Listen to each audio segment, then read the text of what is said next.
সবই মিস করবো, মানে আমাদের এই সব বছরই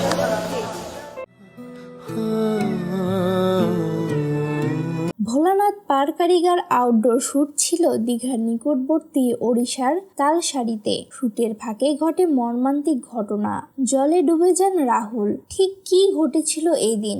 জি বাংলায় নতুনভাবে শুরু হয়েছিল ভোলানাথ পার কারিগর সিরিয়ালটি, আর সেখানে কেন্দ্রীয় চরিত্রে দেখা যাচ্ছিল রাহুল অরুণোদয় বন্দ্যোপাধ্যায়কে। হিরো দেখতে পায়, ওকে ধরতে যায়, ধরতে যাওয়ার পরে দুজনেই ভেসে যায়। রাহুল ও শ্বেতা চরিত্রের বিয়ে দিয়ে শুরু হয়েছিল গল্প।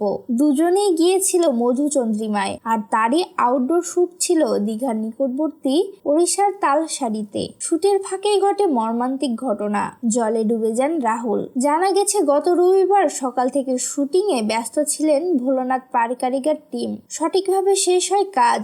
অম্বরীশ ভট্টাচার্য ভাস্কর চট্টোপাধ্যায়কে নিয়ে গাড়ি ছেড়েও দেয়। শুটিং ইউনিটের এক ব্যক্তি আনন্দবাজারকে জানান যে শুটের পর একাই জলে নামেন রাহুল। পাড়ে দাঁড়িয়েছিলেন ধারাবাহিকের নায়িকা শ্বেতা, আর তিনি হঠাৎ চিৎকার শুরু করেন, রাহুল দা ডুবে যাচ্ছে। এরপর সকলে মিলে সাথে সাথে নামেন উদ্ধারে।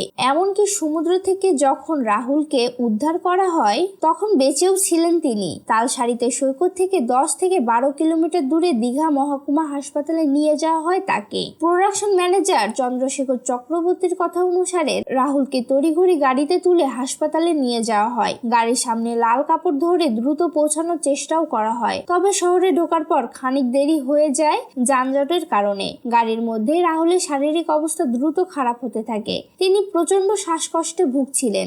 সঙ্গে থাকা টেকনিশিয়ানরা তার বুকে হাত বুলিয়ে তাকে সুস্থ রাখার চেষ্টা করছিলেন, যাতে কোনোভাবে তাকে বাঁচানো যায়। চন্দ্রশেখরের অনুমান, হাসপাতালে পৌঁছানোর আগে রাহুলের হার্ট অ্যাটাক হয়। পুরো ঘটনাটি প্রায় 20 থেকে 22 মিনিটের মধ্যে ঘটে।